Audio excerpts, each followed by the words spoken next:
ঢাকা বিশ্ববিদ্যালয়ের ডাকসু নির্বাচনে কারচুপির অভিযোগ তুলেছেন বাংলাদেশ গণতান্ত্রিক ছাত্র সংসদ সমর্থিত বৈষম্য বিরোধী শিক্ষার্থী সংসদ প্যানেলের সাধারণ সম্পাদক পদপ্রার্থী আবু বাকের মজুমদার। মঙ্গলবার দুপুরে টিএসসিতে আয়োজিত জরুরি সংবাদ সম্মেলনে তিনি এই অভিযোগ করেন।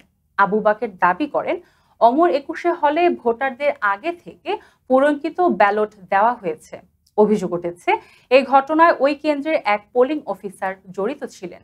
একই ধরনের অনিয়ম ইউল্যাব কেন্দ্রেও ঘটেছে বলে শোনা যাচ্ছে। তিনি আরো বলেন, প্রতিটি কেন্দ্রে ৩০০ থেকে ৪০০ ভোট কারচুপি হচ্ছে। সংবাদ সম্মেলনে বাকের অভিযোগ করেন, শামসুন্নাহার হলে সাদা দলের প্রভাবশালীরা ইমব্যালেন্সের আশঙ্কা তৈরি করছেন। তিনি সতর্ক করে বলেন, যদি ভোট ইঞ্জিনিয়ারিং হয় তবে ঢাকা বিশ্ববিদ্যালয়ের সুনাম ক্ষুণ্ণ হবে। শিক্ষার্থীদের উদ্দেশ্যে তিনি আহ্বান জানান, ব্যালট বিপ্লবের মাধ্যমে ক্ষমতা কুক্ষিগত করার চেষ্টাকে রুখে দিতে হবে।